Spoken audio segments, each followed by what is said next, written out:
बाद दूसरा प्रश्न है।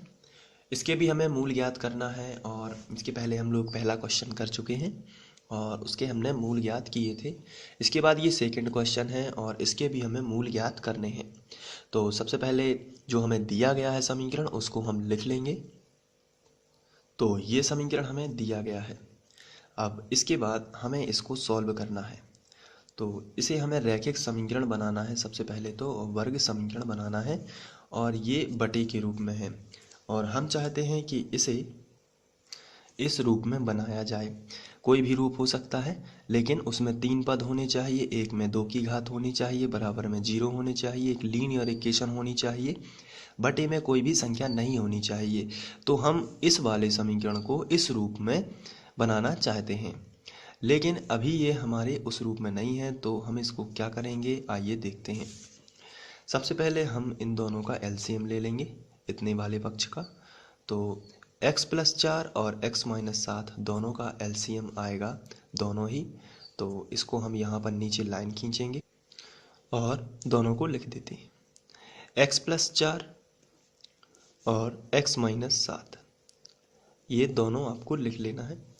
इसके बाद यहाँ पर x-4 कैंसिल हो जाएगा तो x-7 बचेगा और दूसरी बार में x-7 कैंसिल हो जाएगा तो x+4 बचेगा। यदि आप ऐसा नहीं कर पाते हैं तो आप दोनों को लिख दीजिए यहाँ पर, इसका गुणा इसमें कर दीजिए, इसका गुणा इसमें कर दीजिए। तो पहले आप इसका गुणा इसमें करोगे तो x-7 का एक में होगा तो x-7 ही आएगा।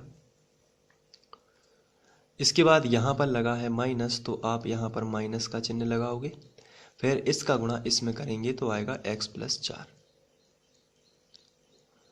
बड़ा ही सिंपल है। इसका गुणा आप इसमें करोगे तो x-7, इसका गुणा इसमें करोगे तो x+4 बराबर 11/30। आगे बढ़ते हैं। माइनस का गुणा इसमें होना है क्योंकि माइनस आगे लगा है। तो पहले हम ऐसा लिख लेते हैं x-7,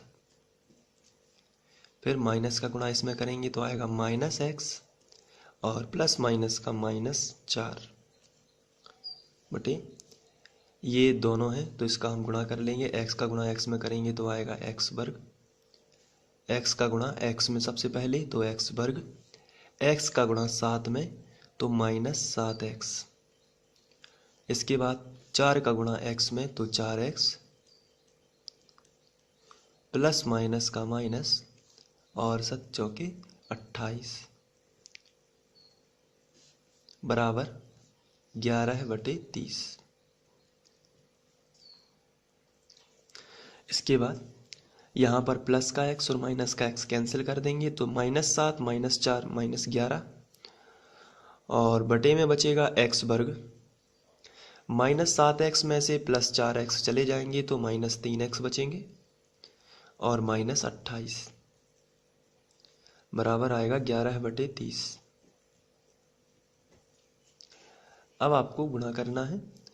तो सबसे पहले 11 और 11 कैंसिल हो जाएंगे तो यहाँ पर लेकिन -11 थे इसलिए माइनस का जो है 1 बच जाएगा बटे x² -3x -28 बराबर, यहाँ पर 11 कैंसिल लेकिन 11 एकम 11 हुआ होगा इसलिए 1 आया है और बटे में 30।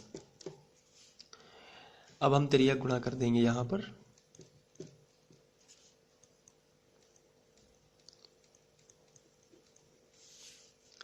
तो सबसे पहले हम इसका गुणा इसमें करेंगे और फिर इसका गुणा इसमें करेंगे। तो आइए करते हैं।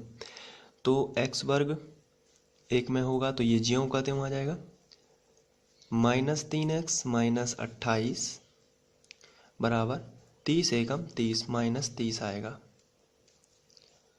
इसके बाद ये माइनस का 30 है, इसका पक्षांतर इस तरफ करेंगे तो आएगा x² -3x -28 और ये माइनस का इस तरफ आया तो +30 बराबर 0।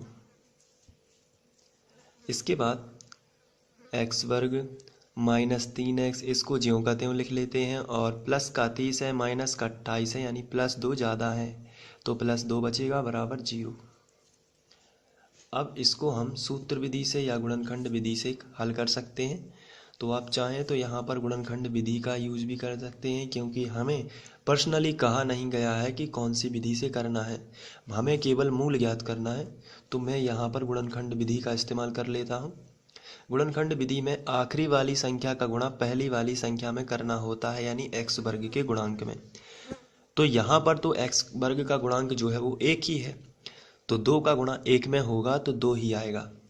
अब आपको ऐसी दो संख्याएं खोजनी हैं जिनका गुणा 2 हो, जिनका गुणा 2 हो। आपको मैं यहाँ पर रफ में बता देता हूँ, 2 एकम 2। तो ऐसी दो संख्याएं आपको खोजनी हैं जिनका गुणा तो 2 हो परंतु जोड़ना घटाना -3 हो।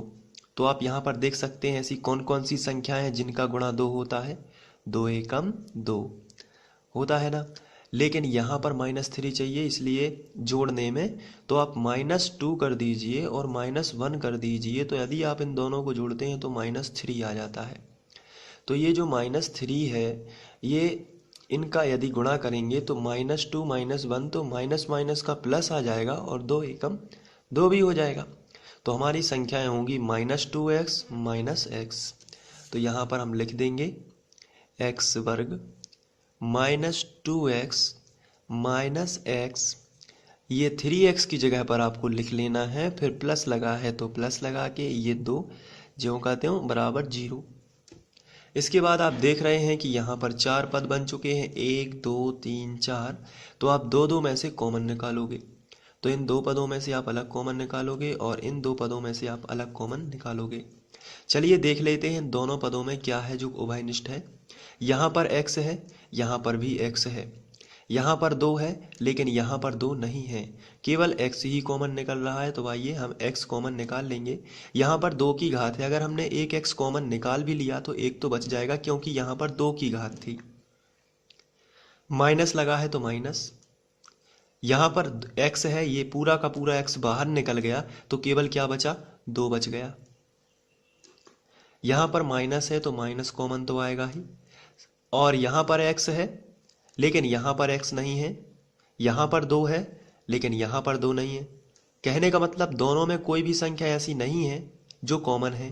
तो आपको क्या करना है ऐसी स्थिति में, -1, जब भी कोई भी संख्या कॉमन नहीं निकलती है तो आप -1 कॉमन निकाल के ये पूरा लिख सकते हो। लेकिन माइनस अगर कॉमन है तो आप अंदर का चिन्ह बदलोगे, यदि प्लस कॉमन है तो आप अंदर का चिन्ह नहीं बदलोगे। तो यहाँ पर माइनस है इसलिए x और प्लस का बन जाएगा माइनस और ये 2।